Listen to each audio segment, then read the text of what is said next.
esta enseñanza, reflexionamos sobre la importancia de establecer metas claras y alinearlas con la voluntad de Dios.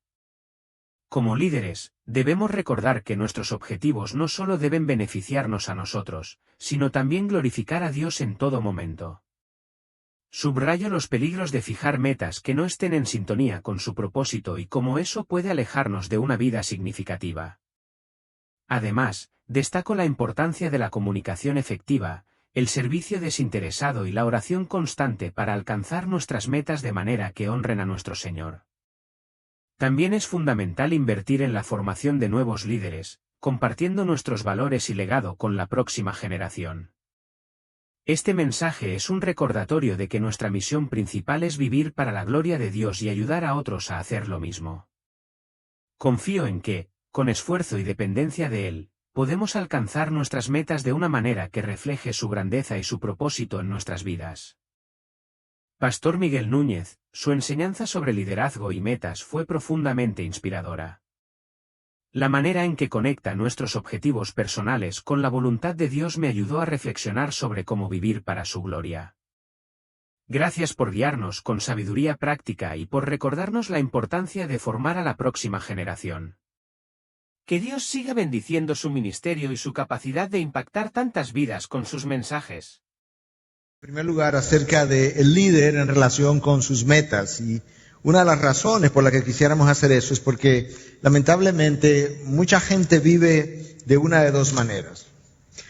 O se levanta en la mañana a hacer algo que tiene que ver con el día, pero que no necesariamente tiene que ver con una visión y metas que van conforme a esa visión. Yo creo que esa es quizá la mayoría. La mayoría de la gente se levanta en la mañana y aquellos que necesitan cocinar para el mediodía lo hacen simplemente porque al mediodía hay que comer, y aquellos que tienen que ir a cortarse el pelo van simplemente porque un día hay que cortarse el pelo. Pero la mayoría de las personas no tienen una meta de vida o no tienen un propósito de vida definido que están persiguiendo y metas que son concordantes con ese propósito. Entonces esa es una de las razones para hablar de ese tema. Y la otra razón es porque otros sí tienen metas, pero muchas veces no son metas que Dios ha trazado, son metas que nosotros nos hemos colocado delante en el camino, y al llenar esas metas causamos mucho daño y mucha destrucción. Y la idea de un tema como este es que no sean ni un extremo ni el otro, sino que sean metas que sean conforme a lo que Dios nos ha señalado. Nota como el apóstol Pablo, escribiendo a los Corintios en su primera carta, en el capítulo 9, en el versículo 26 y 27, dice: por tanto yo de esta manera corro, no como sin tener meta. Ahí está la palabra. Pablo admite que él tiene una meta. De esta manera peleo, no como dando golpes al aire, sino que golpeo mi cuerpo y lo hago mi esclavo, no sea que habiendo predicado a otros yo mismo sea descalificado. La descalificación de un líder es el último tema de esta mañana, pero lo que yo quería ver para comenzar es cómo el apóstol Pablo admite que él está corriendo, conociendo que tiene una meta específica hacia la cual él corre. Y que no tener esa meta es como correr dando golpes al aire. Y yo creo que mucha gente corre de esa manera. Mucha gente corre dando golpes al aire porque no tiene claro para dónde va. Y si yo no tengo claro para dónde va, difícilmente otros quieran correr detrás de mí porque los demás tampoco lo pueden saber. Hay una historia en el cuento de Lucy en el País de las Maravillas. Lucy in the Wonderland. Alicia, perdón, gracias por la corrección, Alicia. Yo sabía que era una niña, pero donde ella llega a una bifurcación en el camino. Y entonces hay un leopardo, creo, que habla en la historia y le pregunta que para dónde iba. Y ella dice, es que no sé si ir para la derecha o para la izquierda. Y el leopardo vuelve y pregunta, bueno, pero ¿para dónde vas? Ella dice, yo no sé. Y entonces él responde, bueno, pues entonces no importa si te vas por la derecha o para la izquierda. Cuando tú no sabes para dónde vas, cualquier camino y cualquier dirección es lo mismo. Muchas vidas están dirigidas de esa manera, no sabiendo para dónde van, pero siempre queriendo escoger un camino. Entonces hay algunas cosas que yo quiero decir acerca de las metas que nos van a ayudar a ir creando un marco de referencia. En primer lugar, las metas que yo me trazo tienen que tener un marco de referencia bíblica. De lo contrario, yo voy a estar violentando principios bíblicos que me llevan a pecar y me alejan de Dios y perturban y estorban mi relación con Dios. Yo necesito un marco de referencia para mis metas, de tal forma que yo no viva de una manera contradictoria con relación a la revelación de Dios. En segundo lugar, yo tengo que tener presente que muchas metas han destruido muchas vidas. Ustedes pueden ver en esa slide hay una falta ortográfica en la palabra han destruido. Eso se debe a que estuve haciendo correcciones de último minuto y en la rapidez se fueron algunas de esas cosas. Pero muchas metas han destruido familias, han destruido hijos, han destruido matrimonios, han destruido iglesias y nosotros no queremos llenar metas de esa manera. En tercer lugar, las metas no pueden definir al hombre y mucha gente una vez establece las metas, viven definidos por las metas. En realidad las metas se establecen para estar al servicio del hombre y no al revés. Y lamentablemente, como el hombre tiene la capacidad de idolatrar cualquier cosa, se establecen metas y las metas muchas veces pasan a controlar su vida y esas metas comienzan a ser un ídolo o un dios en la manera como él está viviendo. La razón también para hablar, otra razón adicional para hablar de este tema en un tiempo como este, es que hoy en día hay mucho que se está diciendo, ya tenemos quizá 10, 15 o 20 años hablando de esa manera, pero hay mucho que se está haciendo acerca de llenar las metas, y la exigencia es que hay que llenar las metas. De hecho, en algunos negocios y empresas y bancos, si tú no llenas tus metas al final del año, eso pudiera afectar tu promoción, y de esa misma manera el llenado de tus metas puede avanzar tu posición y puede aumentar tu salario. Pero para el cristiano nosotros tenemos que recordar que llenar las metas no es la única meta. De hecho, no es la meta prioritaria. La meta primaria para el cristiano es la gloria de Dios. No importa si él está trabajando en la iglesia o fuera de la iglesia. La palabra nos informa en 1 Corintios 10:31, ya sea que comáis o bebáis o hagáis cualquier otra cosa o llenéis cualquier otra meta, hacedlo todo para la gloria de Dios. Cuando yo no tengo esa meta en primer lugar, lo más probable es que mi marco de referencia no va a estar en el lugar que debiera estar. Y no solamente yo necesito tener en cuenta cuáles metas voy a llenar, sino cómo las voy a llenar. Uno de los grandes errores de la iglesia en nuestros días, en las campañas de evangelización, es que hemos establecido como meta básicamente la salvación del hombre y se nos ha olvidado que el plan de redención no es primariamente para la salvación del hombre, sino para la gloria de Dios y secundariamente para la salvación del hombre. Dios ha revelado que Él no hace absolutamente nada en todo el universo que no sea para revelar su gloria de manera primaria. Dios creó para revelar su gloria. Dios salva para revelar su gloria, hay un infierno para revelar su gloria, ya sea que comas o bebas, hacerlo todo para la gloria de Dios.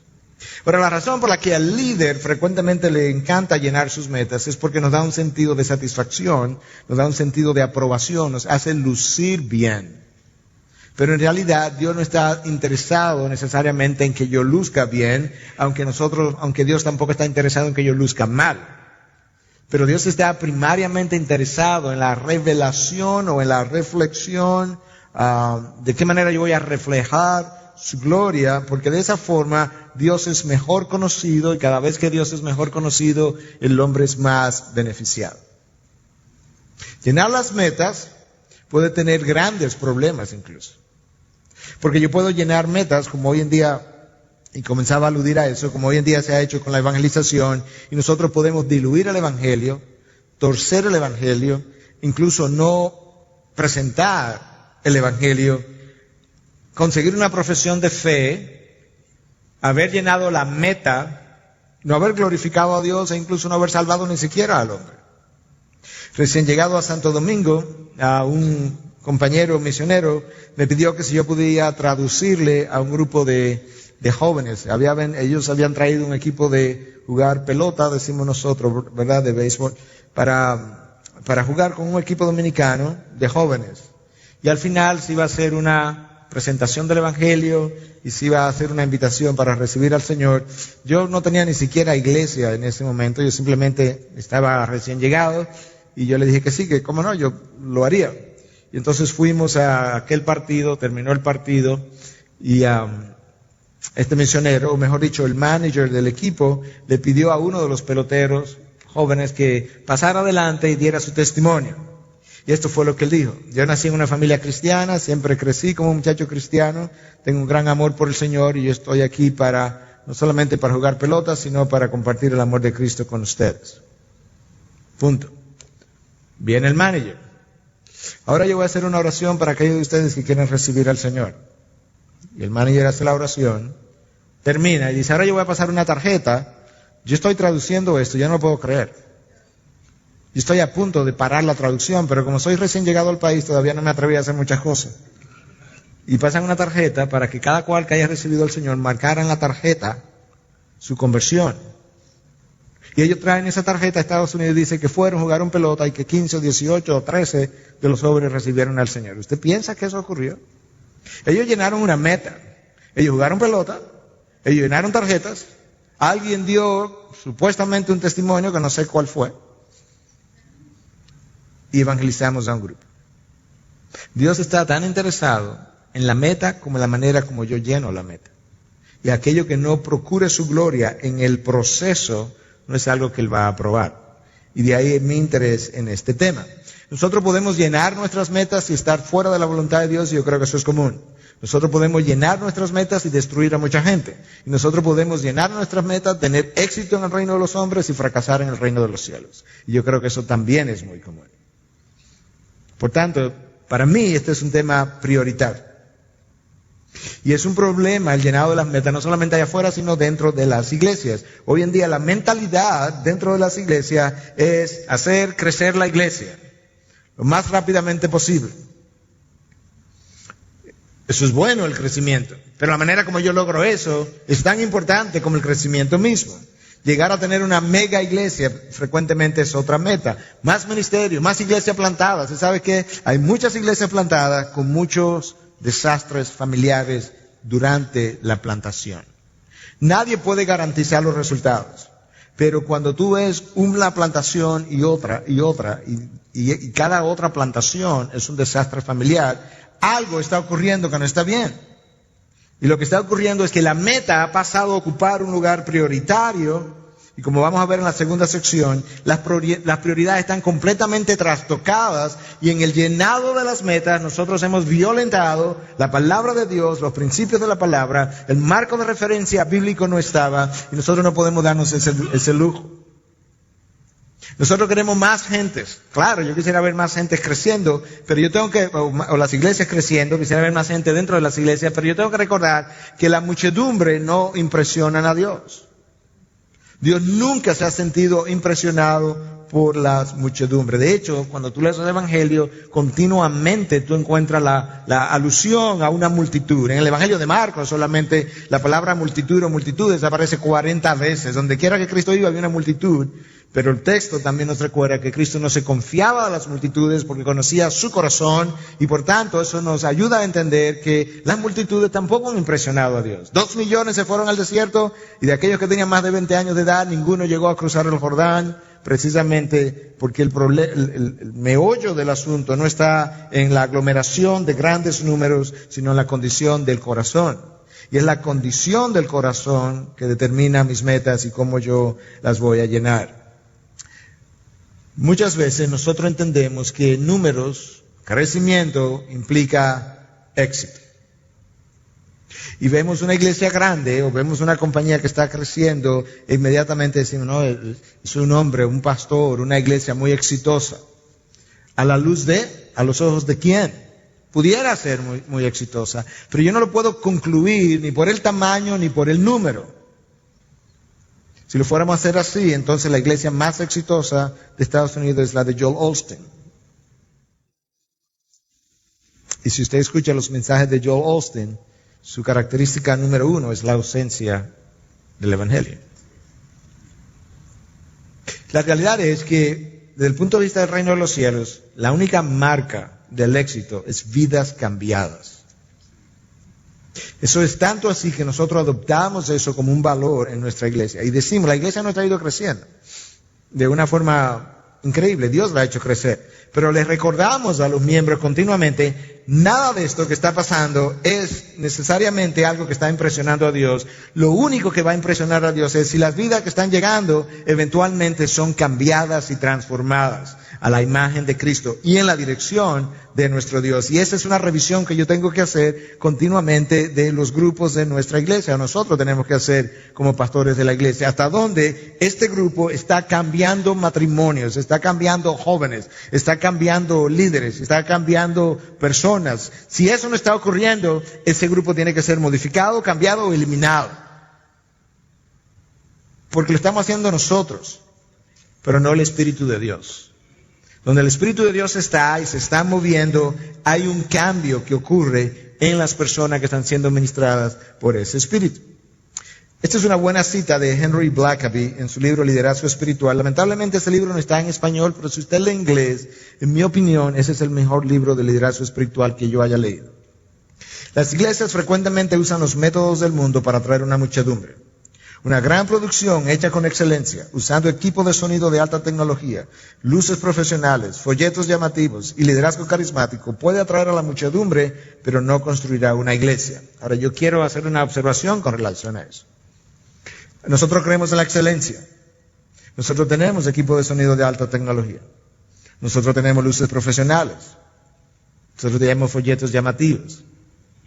Pero si hay algo que le recordamos a la iglesia continuamente, creemos en eso, porque creemos que la excelencia honra a Dios, pero nada de eso es lo que está produciendo el crecimiento o las bendiciones. El crecimiento lo da Dios. Las bendiciones vienen a través del Espíritu de Dios, en la medida en que hombres y mujeres se someten a su dirección, a su voluntad. Y nosotros no podemos dejar de recordar eso, porque en el tiempo, aquello que tú asumes, no, ya la iglesia lo sabe, aquello que tú asumes es eventualmente ignorado y eventualmente olvidado.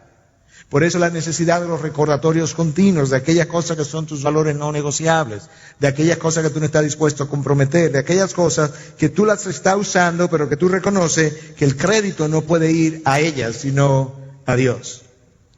Y por eso yo tengo esta cita aquí, no porque no crean que pudiéramos usar o hacer uso de estas cosas, sino para recordarme a mí mismo y recordar cuando doy las conferencias como esta, que nosotros tenemos que mantener el énfasis, el centro en que Dios es el dador, el que hace crecer, el que agrega, Él es el que bendice. Porque nosotros fácilmente incluso confundimos las bendiciones con el que bendice. Y cuando nosotros hacemos eso, frecuentemente vamos detrás de las bendiciones y no detrás del que bendice. Y tú necesitas ir detrás de la persona que bendice y dejar que las bendiciones se den por añadidura. Pero nosotros somos tan capaces que tomamos al que bendice, lo quitamos de su trono y ponemos las bendiciones en el trono y comenzamos entonces a adorar las bendiciones y no al dador de las bendiciones. Eso me recuerda, en este momento me llegó a la mente, cuando yo estaba ejerciendo medicina en Estados Unidos como infectólogo. En una ocasión pasó esto. Me llamaron a ver un paciente en cuidado intensivo que estaba sumamente grave, al borde de la muerte. Y por la gracia de Dios, el paciente salió de su gravedad. Había una enfermera en cuidado intensivo que pensó que ese paciente no iba a salir. La verdad que humanamente no debió haber salido, pero por la gracia de Dios salió de su gravedad. Y quizá tenga que explicar algo para que me pueda entender. Cuando usted hace una cirugía de apéndice, hay una expresión médica que dice este paciente es status post appendectomy o después de la apendectomía. Entonces el paciente sanó y la enfermera de manera jocosa dice, ese paciente es status post Núñez, como que Núñez le había puesto la mano. A mí me gustó eso, en mi orgullo. Próxima vez que me llaman, poco tiempo después, un paciente igualmente grave, y la enfermera dice, tú vienes a hacer este paciente status post Núñez. Ahora me gustó más. La tercera vez que yo entré por la puerta, le digo a la enfermera, yo vine a hacer este paciente status post Núñez. Y luego comienzan a aparecer pacientes de la misma naturaleza y comienzan a morirse. Y yo estoy frustrado. Y yo voy saliendo del cuidado intensivo un día, estoy frente al elevador, esperando el elevador. Y estoy como frustrado y hablando con Dios. de qué es lo que está pasando. Y de nuevo, yo no lo oí audiblemente, pero escuché en mi corazón, en mi mente claramente, para que aprendas a confiar en el dador de los dones y no en los dones. Eso es uno de los problemas, que nosotros recibimos dones y talentos de parte de nuestro Dios, con los cuales llenamos metas y prontamente desplazamos a Dios de su lugar y comenzamos a adorar y a idolatrar los dones y los talentos. Hablemos un poquito de las metas que Dios desea. En primer lugar, su gloria. Escucha lo que Efesios 1, 5 y 6 nos dicen. Dios nos predestinó para adopción como hijos, para sí mediante Jesucristo, conforme al beneplácito de su voluntad. Escucha, la única razón, o la razón primaria, para la que tú y yo fuimos predestinados y salvados, para la alabanza de la gloria de su gracia, que gratuitamente ha impartido sobre nosotros en el amado. Cualquier otra cosa que yo haga después de mi conversión tiene que reflejar de manera clara y prioritaria la gloria de su gracia. Yo fui salvado, sacado de la oscuridad, limpiado de pecado, primariamente para la alabanza de la gloria de su gracia. Continuamente Dios me recuerda eso. Isaías 43, versículo 7. A todo aquel que yo he creado y he llamado para la gloria de mi nombre. A través del mismo profeta Isaías, el Señor nos recuerda que iba a perdonar a Israel por amor a sí mismo, para la gloria de su nombre, por amor a mi nombre. El Salmo 23 nos recuerda que Jehová es mi pastor, nada me faltará, me guiará por senda de justicia, por amor de su nombre. La prioridad es su nombre, la gloria de su nombre. Y por tanto, si hay una meta que Dios quiere, es que no importa lo que yo haga, yo busque intencionalmente su gloria. No importa si vamos a tocar un instrumento aquí arriba o si vamos a predicar aquí arriba, mi meta primaria es la gloria de Dios. Si nosotros tenemos eso, nosotros tenemos un marco de referencia inmediatamente monumental, porque si verdaderamente la gloria de Dios me preocupa, entonces yo voy a tener en cuenta esa meta en todo lo demás. Yo voy a cuidar las formas, yo voy a cuidar la metodología, yo voy a cuidar la filosofía ministerial y todo lo demás, porque continuamente yo voy a estar preguntándome de qué manera eso glorifica el nombre de Dios, de qué manera un conflicto no resuelto donde yo tenga algo que ver glorifica el nombre de Dios. ¿De qué manera la forma insultante como le hablé a alguien glorifica el nombre de Dios? ¿De qué manera mi no perdón hacia la otra persona glorifica el nombre de Dios? ¿De qué manera el no pedir perdón glorifica el nombre de Dios? Te das cuenta que rápidamente una sola meta le da forma a todo lo demás que yo hago en el ministerio, y eso incluye la filosofía ministerial. No podemos olvidar eso. Número 2, aunque esto parezca obvio, a la hora de ver lo que ocurre en las iglesias, parece que no es tan obvio. Y es madurez espiritual. La madurez espiritual requiere consumo de la palabra. La palabra de Dios dice de manera clara, en Juan 17:17, santifícalo en tu verdad, tu palabra es verdad. El instrumento número 1 de santificación es la palabra. Y sin embargo, esta es la palabra que cuando tú haces los estudios, mucha gente convertida no consume de manera regular. Y muchas veces prefiere cambiar el consumo de la palabra por un devocional que es comida predigerida, que me trae un pensamiento cristiano, pero que no me ayuda necesariamente a entrar en las profundidades de la palabra. Y esa es una queja que no es nueva. El autor del libro de Hebreos, en el capítulo 5, está hablando de Melquisedec, aquel sacerdote del Dios Altísimo al que Abraham le pagó diezmos en Génesis 14.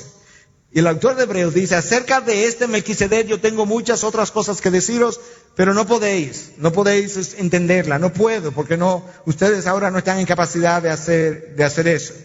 El apóstol Pablo, de hecho, déjame leerlo literalmente, porque yo creo que es un texto que ilustra algo que yo quiero dejar plasmado, porque esta es una meta vital en el pueblo de Dios que tenemos que perseguir. Hebreos 5, a partir del versículo 11. Acerca de esto, hablando de Melquisedec, tenemos mucho que decir y es difícil de explicar, puesto que os habéis hecho tardos para oír. Pues aunque ya deberíais ser maestros, otra vez tenéis necesidad de que alguien os enseñe los principios elementales de los oráculos de Dios, y habéis llegado a tener necesidad de leche y no de alimento sólido, porque todo el que toma solo leche no está acostumbrado a la palabra de justicia porque es niño. Pero el alimento sólido es para los adultos, los cuales por la práctica tienen los sentidos ejercitados para discernir el bien y el mal. Escucha lo que el autor de Hebreos está diciendo. Habéis llegado a tener necesidad otra vez. En otras palabras, ustedes habían avanzado y han retrocedido. Ustedes se han hecho tardos para oír. No eran así, pero ahora sí son así. Echaron para atrás y resulta que ahora tienen que consumir leche, los principios elementales de la fe, porque no están listos para el alimento sólido. Y el alimento sólido es para los adultos que tienen los sentidos ejercitados por medio de ese alimento. Yo no puedo tener discernimiento espiritual si yo no tengo un consumo de alimento sólido que ha afilado mi sentido para el discernimiento. Eso es una queja continua. Ahora, mira lo que agrava todavía más esta verdad que Pablo acaba de decir. Él dice, yo tengo mucho más que decirles acerca de Melquisedec. Recordemos que Pablo estuvo en el tercer cielo. Pero no lo puedo hacer porque es difícil de entender. Ahora, la razón por la que es difícil de explicar no es porque el concepto sea difícil en sí mismo de explicar, sino él dice, ¿por qué? Puesto que os habéis hecho tardos para oír. Entonces Pablo dice, yo voy a tener que, bueno, sí, para los que creen que Pablo fue el autor o el autor de Hebreos, el que fuera, dice, yo tendré que darle un poco de leche. Ahora, los teólogos de hoy en día dicen que el libro de Hebreos compite con Romanos en términos de el peso teológico de ese libro. Los dos libros más pesados del Nuevo Testamento, considerados por muchos, son Romanos y Hebreos. Y Pablo dice, esto es leche.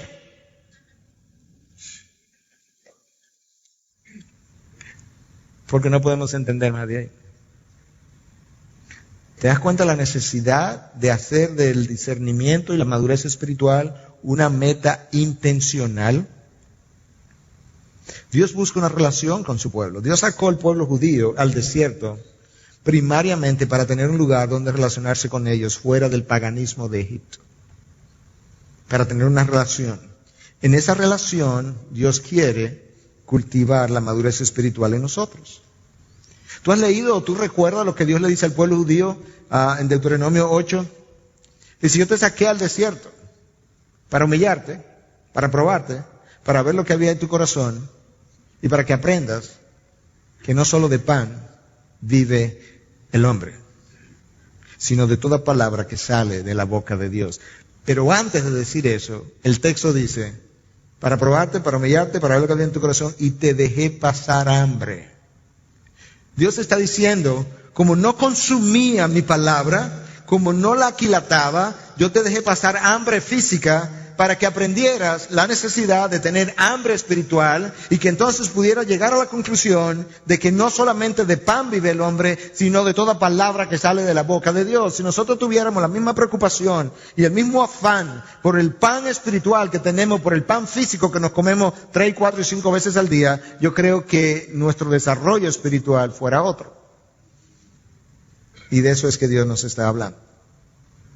Nosotros queremos ir a la carrera y el crecimiento espiritual toma tiempo. Jesús esperó 30 años para comenzar su ministerio. Nosotros queremos salvar a alguien hoy y a los 3 meses ponerlo a trabajar. Dios no anda deprisa, nunca. Pablo tuvo que esperar 7 a 10 años para su primer viaje misionero. Y Moisés tuvo que esperar 80 años para comenzar su ministerio. Formar la madurez espiritual de una persona toma tiempo. Y Dios, que vive fuera del tiempo y del espacio, no es afectado por el tiempo, Él tiene todo el tiempo de la eternidad para esperar por mí. Esa es la realidad. Tercera meta, Dios quiere que yo me reproduzca en otros. En el caso de los líderes, que yo desarrolle otros líderes. Pero para eso yo tengo que invertir tiempo en ellos. Eso requiere tiempo, valga la redundancia. Yo tengo que aprender a delegar, yo tengo que ayudarlos a pensar. Yo tengo que tengo que darle espacio para que puedan poner en práctica las cosas aprendidas y que se equivoquen incluso. Como enseñamos a un niño a caminar y le damos espacio para que se pueda caer y ayudarlo a parar de nuevo. Pero eso es una meta que Dios desea, que Dios desea. Si usted es un padre de familia, una madre de familia, Dios quiere que usted se reproduzca en ellos. Ahí están las enseñanzas de Deuteronomio. Estas palabras que yo te mando hoy estarán en tu casa, sobre tus frentes, sobre los postes, se las repetirás a tus hijos cuando te levantes, cuando te acuestes, cuando vayas por el camino. Yo tengo que reproducirme en ellos.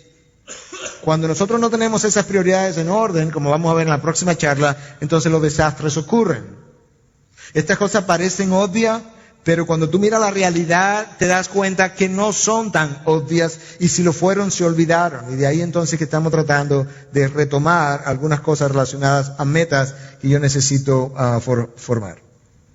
Cuando voy a desarrollar líderes, entonces, pensando, ¿verdad?, en los líderes que puedan estar aquí, yo tengo que recordar algunas cosas, que tengo que enseñarlas, que tengo que pasarlas. Y una de esas cosas es que los líderes toman responsabilidades por ellos mismos y no culpan a otros. Eso es una característica de un líder automotivado. Él toma responsabilidad por lo que hace y por lo que no hace, cuando las cosas salen bien y cuando las cosas salen mal. La necesidad de culpar a otro no es lo que un líder debe hacer. Él estaba ahí para dirigir. Y de esa misma manera, entonces, en los hogares, los líderes, padre, madre, tienen que tomar responsabilidades por la manera como los hijos van caminando y van surgiendo y van creciendo. Los líderes estimulan y apoyan a otros, a los hijos y a otros líderes, aquellos que están a su alrededor, porque Dios lo ha puesto ahí para liderar. Los líderes respaldan a otros quienes están liderando, porque otros lideran con nosotros.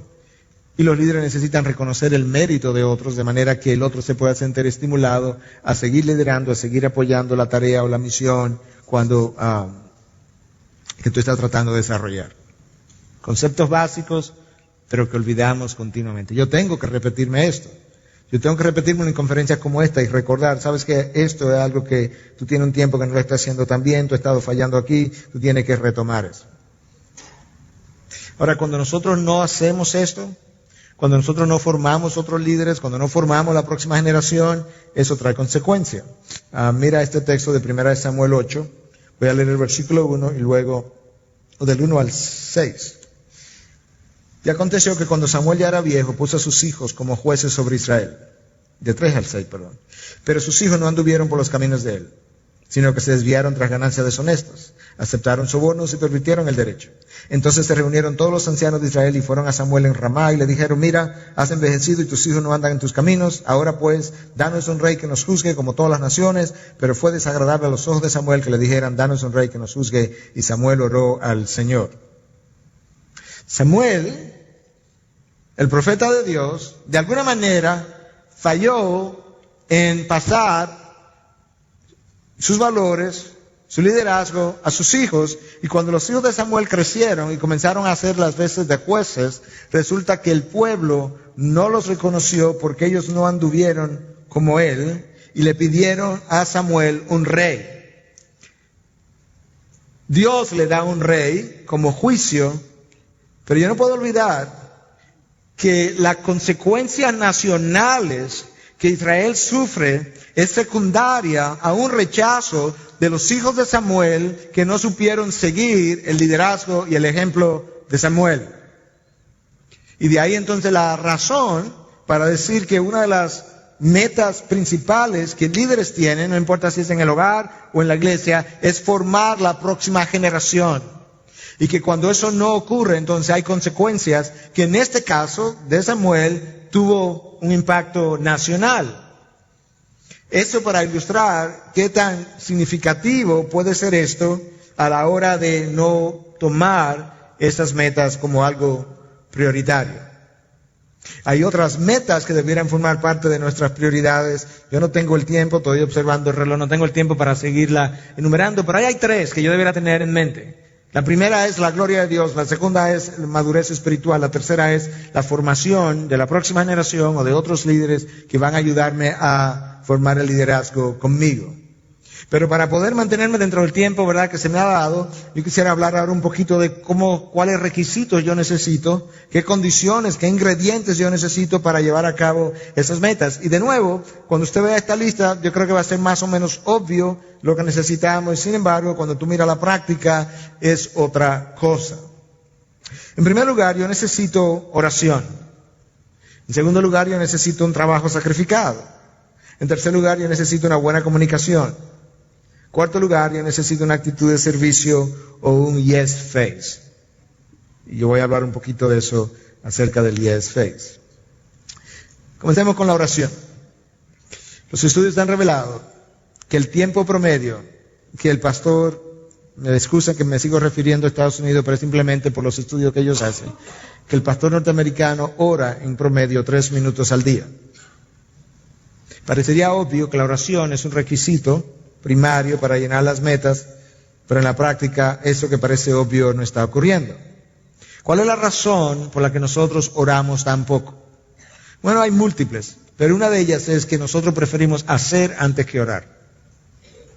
Y si somos hombres, varones, me estoy refiriendo todavía más. Nosotros estamos demasiado orientados a las tareas. Y muchas veces incluso nuestra oración es interrumpida por pensamiento de cosas que tengo que hacer, y en otras ocasiones detenemos la oración y nos paramos a hacerla. Porque esa es nuestra preferencia. La oración es necesaria, obviamente, para que el Espíritu de Dios me pueda llenar. La llenura del Espíritu es necesaria para yo tener sabiduría, tener discernimiento, tener fortaleza, incluyendo la fortaleza física, depende de la llenura del Espíritu. Yo no puedo liderar sin discernimiento, pero el discernimiento es algo que el Espíritu me da y hace en mí. En la oración Dios me corrige, me deja ver lo que hice mal ayer, me da convicción de pecado, y al corregirme me permite realinear mi vida otra vez con la suya. Martín Lutero decía que él solía orar 2 horas al día, a menos que él tuviera muchas cosas ese día, en cuyo caso él oraba 3 horas al día. En otras palabras, a mayor el número de responsabilidades, más larga su oración. Un líder sin oración es como un barco a la deriva, un barco sin ancla. La oración es algo que Cristo modeló. Cristo pasó toda una noche en oración cuando fue a escoger sus 12 apóstoles. Si la segunda persona de la Trinidad tiene la necesidad de orar, a veces por largas horas, ¿cuánto más necesidad debiéramos tener tú y yo? La oración nos relaja. Si hay algo que dificulta el trabajo ministerial es hacerlo tensionado, hacerlo bajo presión, hacerlo agitado, molesto, nervioso. Pero una de las cosas que la oración hace es relajarme. Míralo aquí en este texto de Filipenses 4, 6 y 7. Por nada estéis afanosos. Ajá, Pablo, ¿y cómo yo voy a hacer eso?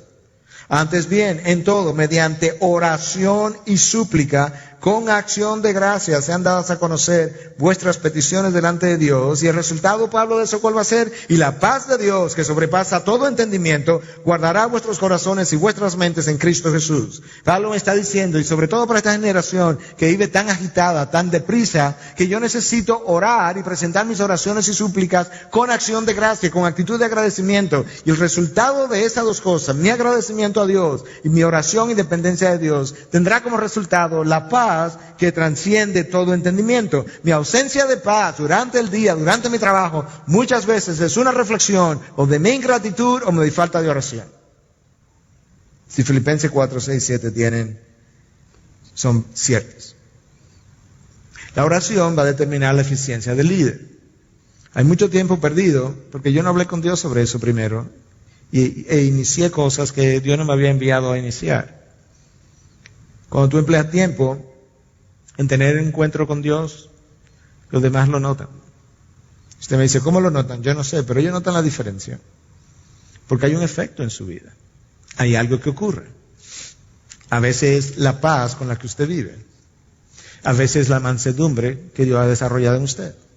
A veces la humildad. Pero hay algo que el otro percibe y que puede hablar de eso sin que necesariamente diga, eso es un hombre de oración.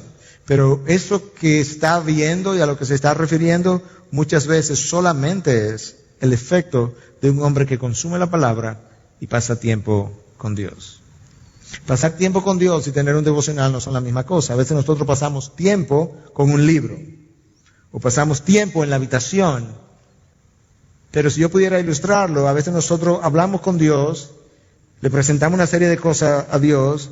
Y si la última es el número 10, decimos, y número 10, Señor, te quiero pedir por mi hijo que está enfermo, está en dificultad, en el nombre de Jesús, amén. Y para ilustrarlo, y cuando Dios estaba a punto de decir, ya yo estaba saliendo. Yo tengo que detenerme, porque de alguna manera Dios tiene algo que decir. La vida de santidad de una persona muchas veces es una reflexión de su vida de oración y del tiempo que pasa con Dios. Oración es un requisito para yo llenar mis metas. Y la ausencia de oración en el llenado de mis metas tendrá consecuencias. Porque a través de la oración Dios me recuerda cuáles son mis prioridades y lo que necesito cuidar. Un trabajo sacrificado es uno de los requisitos para llenar mis metas. Hay algo que nuestra congregación me oye decir continuamente: esta vida de este lado de la gloria es una vida de sacrificio. No es una vida de conveniencia, no es una vida de comodidad, no es una vida para relajarme, aunque hay momentos de relajación. Pero si yo leo bien la palabra de Dios, yo te voy a poner aquí solamente 2 citas del apóstol Pablo, entonces yo creo que yo tengo un buen modelo y un buen respaldo para decir lo que acabo de decir. 1 Timoteo 4:2, porque por esto trabajamos y nos esforzamos, porque hemos puesto nuestra esperanza en el Dios vivo, que es el Salvador de todos los hombres, especialmente de los creyentes. Por esto trabajamos y nos esforzamos. Pablo, cuando habla y cuando escribe, hay una intensidad en sus palabras. Y uno de los problemas de nuestra generación es que una generación que vive sin sentido de urgencia. Es como si nosotros fuéramos a tener 500 años para llenar los propósitos que Dios ha puesto delante de nosotros, o toda la eternidad. Nosotros necesitamos buscar la manera de inyectar a nuestra generación el sentido de urgencia y de sacrificio, porque es una generación que en los últimos años ha perdido su sentido del deber. Y ha perdido su sentido del deber, como David Wells habla en uno de sus libros, porque ha perdido el sentido de vergüenza y ha perdido el sentido de culpa. Cuando el sentido de vergüenza, el sentido de culpa y el sentido de deber se van, todo se fue. Trabajamos, nos esforzamos. A los tesalonicenses, 1 Tesalonicenses 2:9, porque recordáis, hermanos, nuestros trabajos y fatigas, como trabajando de día y de noche. De día y de noche, otra vez, la otra frase, una frase muy paulina, de día y de noche. Para no ser carga a ninguno de vosotros, os proclamamos el Evangelio de Dios. Decía alguien que el mundo está dirigido por personas cansadas, personas esforzadas. La palabra ahí traducida en 1 Timoteo 4:10, nos esforzamos, si recuerdo bien, viene de una raíz griega de agonía, agón. Y agonizamos, trabajamos y agonizamos para llevar a cabo la labor que Dios nos ha dado. Cuando tú miras a Cristo en un momento dado, tú te encuentras la misma cosa. En un momento en que se iban a descansar, Él se volteó, vio las multitudes, era tiempo de descanso. Los discípulos dijeron: maestro, es tarde, ya mándalo que se vayan a su casa. El maestro dice: no, mándalo a recostarse, que le vamos a dar comida ahora. En otra ocasión, en Marcos 3, se habla de que Cristo estaba predicando y que no tenían tiempo ni para comer. No estoy sugiriendo que vivamos necesariamente de esa manera, pero sí estoy sugiriendo que buenos modelos como Cristo y Pablo tuvieron tiempos en que sus vidas lucieron de esa manera. Hay un precio que pagar. Y yo tengo que estar dispuesto a pagar ese precio en el llenado de mis metas una vez yo tengo un marco de referencia bíblico. Y el precio hay que pagarlo todo el tiempo. El precio tú no lo pagas una sola vez, 2 veces. No lo paga al principio, se paga todo el tiempo. Y de hecho, a mayor el número de liderazgo, a mayor la responsabilidad, a mayor liderazgo, mayor el precio que tú pagas. Pero siempre hay un precio que pagar. Algunos de ustedes conocen el libro de Oswald Sanders, Liderazgo Espiritual. Es un clásico hoy en día. Es un libro fácil de leer, pero con muchos principios vitales. Y en ese libro Sanders dice: si el líder no está dispuesto a levantarse más temprano, a quedarse más tarde que otros y a trabajar más duro que otros, entonces no va a convencer a su generación. Si el líder no está dispuesto a trabajar más que otros, a irse más tarde, a levantarse más temprano, él no va a convencer a su generación. No va a convencer a su generación de que realmente él cree en lo que ha abrazado. Él no va a convencer a su generación de que lo que ha abrazado tiene un gran valor. Tiene un valor necesario o suficiente para él incluso sacrificarse por eso. Y si usted mira la historia de la iglesia, si mira la historia en los evangelios, o si mira la historia en la historia bíblica, si mira la historia en el mundo secular, líderes reconocidos siempre han pagado un precio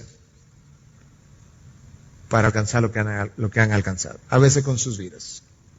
Número 3, como un requisito para llenar tus metas, tú tienes que comunicar tus metas, tienes que comunicar lo que anda persiguiendo, y lo tienes que comunicar todo el tiempo, porque si no se va a olvidar. Líderes tienen que comunicar. El líder que no comunica no puede liderar. Y uno de los problemas muchas veces de líderes frustrados es que no comunican lo que están persiguiendo. Y si no lo comunican, otros no pueden saber lo que él piensa. Cuando otros no saben lo que él piensa, no saben qué perseguir. Y luego ellos se frustran, pero ellos nunca comunicaron ni su visión, ni sus metas, ni la metodología, ni la forma, ni el cómo, ni el cuándo. Y yo tengo que recordar también que comunicación no es hablar. Yo puedo pasarme toda una hora hablando y ustedes pudieran decir al final de la hora, ¿y qué fue lo que dijo? Y yo no me habré comunicado. Por eso decía Mark Twain, un gran literato anglo, y decía, lo más importante no es lo que tú dices, sino lo que otros oyen. Entonces mira esta definición, que no recuerdo quién la dio, pero no es mía. Dice, la comunicación no es hablar, es asegurarme de que el otro entiende lo que yo entiendo, lo que yo digo, lo que yo hago y siente lo que yo siento. Comunicar es asegurarme que el otro no solamente me escucha, sino que entiende lo que hago, lo que digo y siente lo que yo siento. En otras palabras, si yo voy a estar hablando de la pasión que genera la fe cristiana, la pasión de la cruz y la pasión de la causa de Cristo, y estoy aquí parado diciendo, hermano, la causa de Cristo merece nuestra pasión. Yo puedo estar sintiendo esa pasión, supuestamente, pero ustedes no están sintiendo esa pasión. Comunicar es asegurarme que el otro siente lo que yo siento. Si yo hablo de sentido de urgencia, mis palabras tienen que comunicar urgencia. Si yo hablo de sentido de pasión, mis palabras tienen que comunicar pasión, entrega, sacrificio. Tiene que tener la fuerza de mis emociones, de lo que yo estoy sintiendo. Entonces estoy comunicando la importancia de eso. Y por tanto, a la hora de llenar metas, aquellos que están tratando de seguirme, de apoyarme, necesitan sentir lo que tú y yo estamos sintiendo. Si otros no comunican, o si líderes no comunican y otros no entienden, otros no van a hacer lo que ellos quieren y se van a irritar, como ya dijimos. Yo tengo que comunicar no solamente lo que siento, sino yo tengo que comunicar en el orden de importancia que lo creemos. Lo que es prioritario tiene que ser comunicado como prioritario. Si lo que es prioritario es comunicado como un by the way, como dicen en inglés, entonces aquellos que escuchan no se van a llevar la importancia que tú le estás dando a eso que tú quieres que ellos le den importancia. Cuando tú sabes para dónde va, tú tienes cierta seguridad. Ok, entonces comunicación es un requisito para llenar nuestras metas. Una buena comunicación, una buena actitud de servicio, es obvio que necesita estar presente. Los líderes sirven. Yo no sé cómo es en México y es posible que sea muy distinto. Yo sé que en la cultura dominicana el servicio como cultura no es parte de la cultura. Yo voy a ilustrarlo de esta manera. Si yo llamo a un médico en Santo Domingo, la secretaria coge el teléfono, le digo, señorita, ¿está el doctor fulano? Ella me va a decir, si él no está, no, él no está. Ya no va a decir más nada. Yo tengo que volver a preguntar, ¿a qué hora llega? Ella pudiera decirte, no sé, pero usualmente ¿a qué hora él llega? Bueno, como a las 3. Y si tú en ese momento dices, bueno, bye bye, ella estaría muy contento con eso. En Estados Unidos, cuando yo estaba ejerciendo, esta era la experiencia. Señorita, el doctor fulano de tal está. No, doctor, él no se encuentra. ¿En qué yo puedo ayudarle? Yo tengo necesidad de hablar con él. Doctor, ¿en dónde usted está? ¿Cuál es su teléfono? ¿Cuál es su celular? Yo lo voy a anotar, yo voy a llamar al doctor, yo voy a hacer que él le llame. Esa era la experiencia. Eso es una actitud de servicio. Y eso es algo que en nuestra iglesia estamos tratando de inyectar. Porque eso es vital. Nosotros somos siervos. No importa cuán alto es mi liderazgo, yo tengo que seguir sirviendo. A veces nosotros comenzamos a levantar la iglesia y cuando comenzamos a levantar la iglesia estamos dispuestos a cerrar silla y a poner silla, pero una vez nos encumbramos, no, ya no, esa tarea no es para mí. Bueno, ciertamente hay mucha gente que lo hace ya y tú no tendrías necesidad de hacerlo, pero si tú tienes necesidad de hacerlo, tú debes estar dispuesto a hacerlo de la misma manera que lo hiciste el primer día. Porque el Señor Jesús bajó de su gloria a limpiar pies, a lavar pies. Y la razón por la que muchas veces no servimos es porque estamos muy centrados en nosotros mismos. La actitud de servicio tiene que estar centrada en la otra persona. Cuando nosotros vemos el liderazgo de Jesús, Él es un modelo de varias cosas que yo quiero mencionar rápidamente para ver si me puedo mantener en el tiempo estipulado. Lo primero que yo aprendo del liderazgo de Jesús cuando lo veo lavar pies es que ninguna tarea es tan pequeña como para que yo no pueda hacerlo. Ninguna tarea está por debajo de mí. La tarea de amarrarle las sandalias o limpiar los pies en la antigüedad de alguien era algo que se consideraba una tarea básicamente para siervos o esclavos. El Señor Jesús se bajó, cogió una vasija, cogió una toalla para mostrar que aún la tarea para esclavo Él estaba dispuesto a hacerlo. Otro principio que Jesús nos deja es que el mejor adorno de la enseñanza es una vida de servicio. Cuando tú puedes enseñar doctrina y adornarla con una vida de servicio, como Cristo dijo, el Hijo del Hombre no vino para ser servido, sino para servir. Yo tengo que entender, que el servicio no es una opción. Cuando Cristo, Cuando Cristo vino a estar entre nosotros, una de las cosas que Él dijo es, ahora que yo he hecho esto, de lavar los pies, vosotros hacéis lo mismo los unos con los otros. Él no me dijo una opción. Decía Chuck Swindoll en una de sus alocuciones que la rama que tiene más fruto es la que más se dobla hacia el suelo. Jesús fue la rama con mayor fruto y es el que desciende de la gloria, se hace hombre, se hace ciego, desciende hasta la rodilla para lavar pies. La rama con más fruto es la que más se dobla hacia el suelo. El servir no me rebaja, para nada. De hecho, el servir me gana el respeto de otros. Eso es lo que vemos a Jesús. ¡Wow! Lavando pies. Ahora es verdad que lo vamos a respetar, lo vamos a admirar mucho más. Entonces no vivimos con una actitud de servicio, una porque no vivimos centrado en el otro y dos porque mi orgullo no me deja. Es la humildad que sirve, el orgullo se resiste al servicio. Pero yo no puedo vivir de esa manera.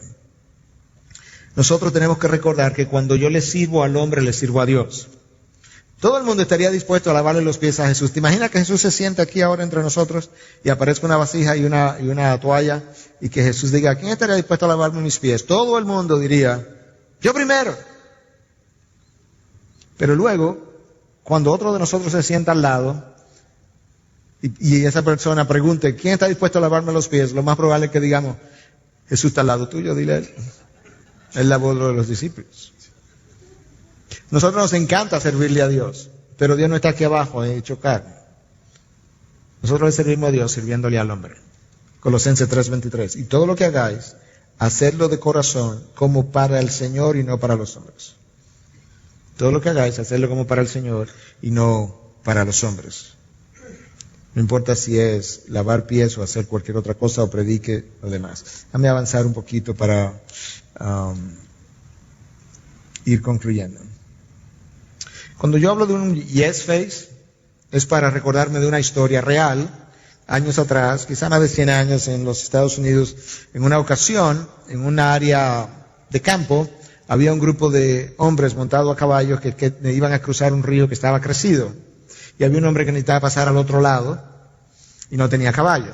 Se acercó al grupo de hombres y se acerca a uno de ellos y le pregunta a ese señor, Señor, ¿usted estaría dispuesto a cruzarme al otro lado del río? Y entonces el señor le dice que sí. Él se monta en la parte de atrás del caballo, lo cruza. Cuando llegan al otro lado, alguien se acerca al señor que había sido cruzado y le dice, fulano, ¿por qué te atreviste a preguntarle al presidente de Estados Unidos que te cruzara del otro lado? Y él le dijo, yo no sabía que era el presidente, pero era el único que tenía un yes face. Es el único que tenía una cara de sí. Y nosotros hemos estado empujando en nuestra iglesia, en nuestro ministerio, en nuestro equipo de trabajo. Tú tienes que tener un yes face todo el tiempo. Nosotros no podemos darnos el lujo de tener una mala actitud. Y cuando tú miras la vida de servicio de Jesús, tú te das cuenta que yo no requiero morir a mí mismo. Cuando yo muero a mí mismo, yo voy a vivir centrado en el otro. Cuando yo vivo centrado en el otro, yo vivo preocupado de qué manera yo puedo servirle a ese otro. Y la manera como yo hago eso es renunciando a mis derechos. Jesús no consideró su igualdad con Dios como algo que aferrarse, sino que se despojó a sí mismo. Yo necesito entender, hermanos. Déjame devolver. Yo no sé cuántos de ustedes, y no estoy necesariamente endosando o no endosando el libro, pero el libro Una vida con propósito, de Rick Warren, independientemente de lo que usted piense del libro o de su autor, la mejor línea del libro para mí es la primera línea. Dice, no se trata de usted. Bingo. Si yo pudiera entender eso, y yo creo que yo tengo la mitad del camino recorrido, No se trata de mí, nunca. Mi venida a Juárez no se trata de mí. Primero de Dios y después del otro. Mi matrimonio no se trata de mí, primero se trata de Dios y luego de mi esposa. Mi pastorado no se trata de mí, se trata de primero de Dios y luego de las ovejas. Y por tanto, cuando tú te ves como un siervo y entiendes que no se trata de ti, tú no tomas en cuenta tus privilegios, sino más bien tus responsabilidades. Y en la medida que tú entiendes que no se trata de ti, tu nivel de orgullo va bajando, porque realmente si no se trata de mí implica que yo no tengo una gran importancia.